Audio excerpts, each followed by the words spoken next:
ઓમ નમો ભગવતે વાસુદેવાય. પ્રિય ભક્તજનો, નારાયણ કવચના પવિત્ર પાઠ કરતા પહેલા આવો આપણે સૌ મળીને ભગવાન શ્રી નારાયણને નમ્ર હૃદયથી પ્રાર્થના કરીએ. પ્રાર્થના. હે જગતના પાલનહાર, હે કરુણા સાગર, ભગવાન શ્રી હરિ, આપના ચરણોમાં કરોડો વંદન. પ્રભુ, મારા પરિવાર પર આપની કૃપા દ્રષ્ટિ રાખજો. મારા માતા પિતા, ભાઈ બહેન, સંતાન અને પરિવારના દરેક સભ્યને આરોગ્ય, સુખ, શાંતિ અને સદબુદ્ધિ આપજો. હે નારાયણ ભગવાન, અમારા ઘરમાં પ્રેમ, એકતા અને સમજણનો સદા નિવાસ રહે તેવી કૃપા કરજો. દરેક દુઃખ, ભય અને નકારાત્મક શક્તિથી અમારી રક્ષા કરજો. પ્રભુ, માત્ર મારા પરિવાર માટે નહીં, પરંતુ સમગ્ર વિશ્વ માટે આપની કરુણા વરસાવો. જગતમાં શાંતિ ફેલાવો. રોગ, યુદ્ધ, દ્વેષ અને અશાંતિનો નાશ કરો. દરેક જીવને સદમાર્ગ પર દોરી સત્ય, ધર્મ અને કરુણાનો પ્રકાશ આપજો. હે શ્રી હરિ, આ નારાયણ કવચના પાઠને સફળ, પવિત્ર અને ફળદાયી બનાવજો. મારા મન, વચન અને કર્મને શુદ્ધ કરી આપના ચરણોમાં ભક્તિ અર્પણ કરવાની શક્તિ આપજો. હે પ્રભુ, આપની ઈચ્છા જ સર્વોપરી છે. અમને માત્ર આપની શરણમાં રહેવાની બુદ્ધિ અને શક્તિ આપજો. ઓમ નમો નારાયણ. ઓમ નમો ભગવતે વાસુદેવાય. મિત્રો, કોમેન્ટની અંદર જય શ્રી કૃષ્ણ લખવાનું ભૂલશો નહીં. નારાયણ કવચની જો વાત કરીએ મિત્રો, તો શ્રીમદ ભાગવતના છઠ્ઠા સ્કંદના 8મા અધ્યાયમાંથી શ્રી નારાયણ કવચ ત્વષ્ટા ઋષિના પુત્ર વિશ્વરૂપ ઇન્દ્રને કહે છે.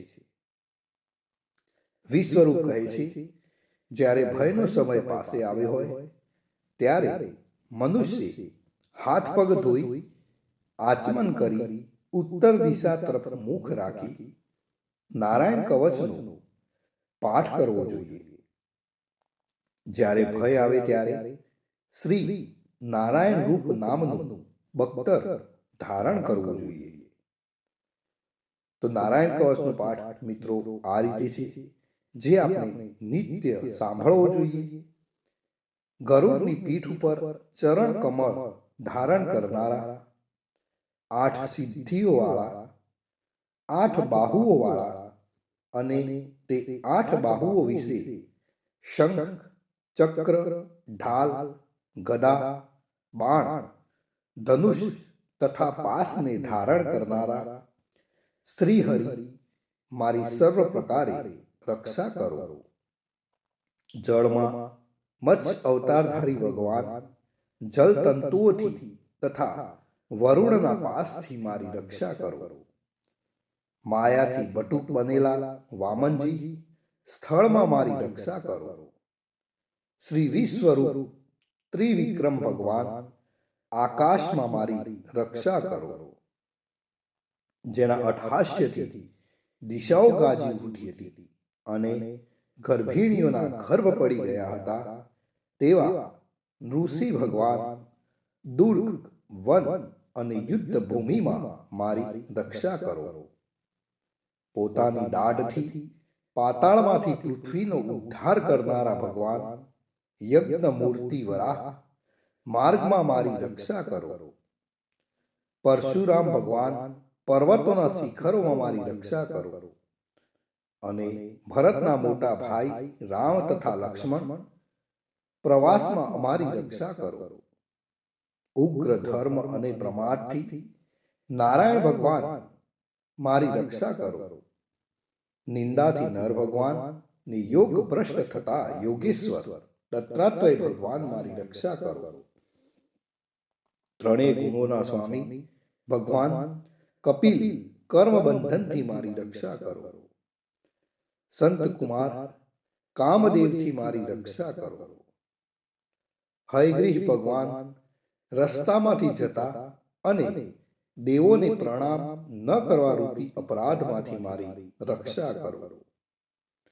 હે દેવર્ષિ શ્રેષ્ઠ મુનિ નારદ ભગવાન, ભગવાનની પૂજામાં જે કોઈ વિઘ્ન નડે તેનાથી મારી રક્ષા કરો. અને કૂર્મ અવતાર શ્રી હરિ સર્વ પ્રકારના નરકમાંથી મારી રક્ષા કરો. અયોગ્ય ખોરાકથી ભગવાન ધન્વંતરી મારી રક્ષા કરો. જીતેન્દ્રિય ભગવાન ઋષભદેવ કામ ક્રોધ આદિના ભયમાંથી મારી રક્ષા કરો.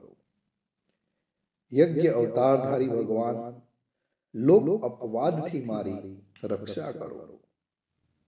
બલભદ્ર ભગવાન મનુષ્ય તરફથી થનારા ઉપદ્રવોમાંથી મારી રક્ષા કરો.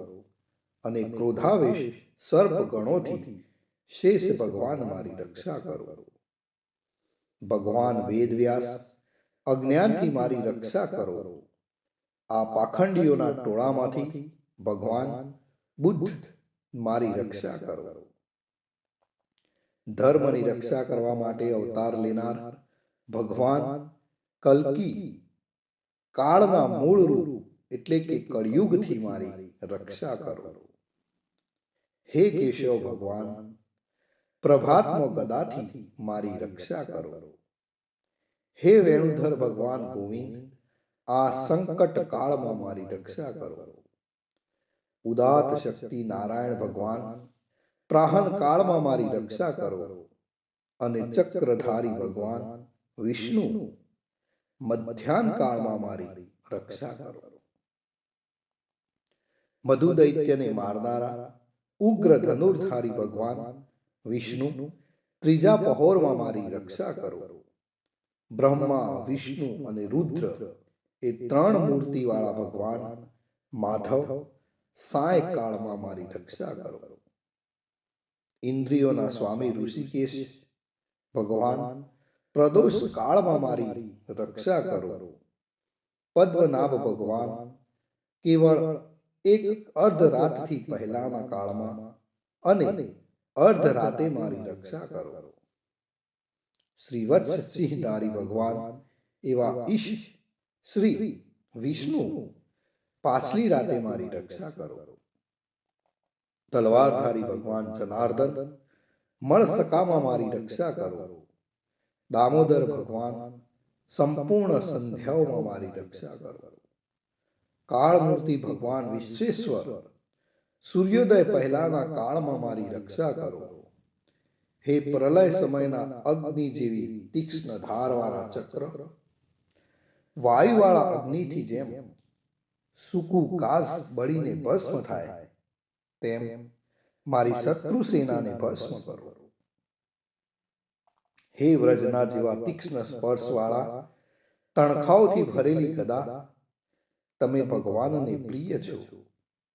તમે કુષ્માંડ યક્ષ રાક્ષસ ભૂત તથા ગ્રહોનો ભૂકો કરી નાખો તથા શત્રુઓના ચૂરે ચૂરા કરી નાખો. હે પંચજન્ય શંકરાજ શ્રી કૃષ્ણ ભગવાન તમને ફૂંકીને ભયંકર શબ્દ કરે છે અને તેનાથી શત્રુઓના હૃદય કંપે છે. હે પંચજન્ય શંકરાજ તમે રાક્ષસો પ્રમથો પ્રેતગણ માતૃગાગણ પિશાચ બ્રહ્મ રાક્ષસ તથા બીજા ઘોર દ્રષ્ટિવાળાઓને નસાડી મૂકો. હે તીક્ષ્ણ ધારવાળી તલવાર તમે ભગવાનના હસ્ત દ્વારા પ્રેરાઈને મારા શત્રુઓના સૈન્યને કાપી નાખો. હે સેંકડો ચંદ્ર જેવા મંડળ સમાન ઢાલ તમે શત્રુઓની આંખને ઢાંકી દો તથા પાપી નજરવાળાઓની પાપ દ્રષ્ટિને હરી લો. અમને ગ્રહોથી કેતુઓથી મનુષ્યોથી સર્પોથી અને દાઢવાળા પ્રાણીઓથી તથા પાપોથી જે ભય થાય છે તે સૌ તથા જેઓ અમારા સુખમાં વિઘ્ન કરનાર છે તે સર્વે ભયો ભગવાનના નામરૂપ અસ્ત્રના કીર્તનથી જ તુરત જ નાશ પામો. વૈદિક સ્ત્રોતોથી સ્તુતિ કરાયેલા વેદમય તથા સમર્થ ગરુડ ભગવાન સર્વ સંકટોમાં મારી રક્ષા કરો. શ્રી વિશ્વસેન ભગવાન પણ પોતાના નામો લેવા વડે સર્વ સંકટોમાંથી મારી રક્ષા કરો. શ્રી હરિના નામ, રૂપ, વાહન અને આયુધો સર્વ દુઃખોમાંથી અમારી રક્ષા કરો. ભગવાનના મુખ્ય પાર્ષદો અમારી બુદ્ધિ, ઇન્દ્રિય, મન તથા પ્રાણની રક્ષા કરો. આ સાકાર નિરાકાર જે કઈ જગત છે સર્વ ભગવાનનું જ સ્વરૂપ છે. આ સત્યથી મારા સર્વ ઉપદ્રવો નાશ પામો. અભેદ દ્રષ્ટિવાળા મનુષ્યોને ભગવાન પોતે ભેદ રહિત જોવામાં આવે છે, તો પણ તે પોતાની માયાથી આભૂષણો, આયુધો તથા ચિહ્ન નામની શક્તિઓને ધારણ કરે છે. તે સત્ય પ્રમાણ વડે જ સર્વજ્ઞ તથા સર્વવ્યાપક ભગવાન શ્રી હરિ સર્વ પ્રકારના રૂપો વડે સર્વદા અમારી રક્ષા કરો. શ્રી નૃસિંહ નામના ઉચ્ચારણથી જ જળ, વાયુ, અગ્નિ આદિનો પ્રભાવ પોતાના તેજથી દૂર કર્યો છે. એવા લોકના ભયને દૂર કરનારા ભગવાન નૃસિંહ સર્વત્ર ચારો તરફ મારી અને મારા પરિવારની રક્ષા કરો. મિત્રો, જો આપણે નિત્ય નારાયણ કવચનો પાઠ કરીએ છીએ તો આપણને શું ફળ મળે એની વાત વિશ્વરૂપ કહે છે. વિશ્વરૂપ ઇન્દ્રને કહે છે કે આ નારાયણ કવચ તમારી આગળ જે કહ્યું, જે ધારણ કરવાથી તમે શ્રમ વિના અસુરોના અધિપતિઓને જીતશો. આ નારાયણ કવચને ધારણ કરનારો મનુષ્ય અથવા તો સાંભળનારો મનુષ્ય નેત્રથી જેના તરફ જુએ અથવા તો પગ વડે જેને અડકે તે તુરત જ બધા જ ભયમાંથી છૂટે છે. આ નારાયણ કવચ ભણનાર પુરુષને કોઈ દિવસ રાજાઓ તરફથી, ચોર તરફથી, ગ્રહો તરફથી, વ્યાઘ્ર આદિ તરફથી તથા બીજા કોઈ તરફથી ક્યારે પણ કોઈ પણ પ્રકારનો ભય રહેતો નથી અને નિર્ભય થાય છે. તો મિત્રો, આ હતું નારાયણ કવચ. ભગવાન સર્વનું રક્ષણ કરે એવી જ મારી પ્રાર્થના. જય શ્રી કૃષ્ણ, જય શ્રી કૃષ્ણ, જય શ્રી કૃષ્ણ.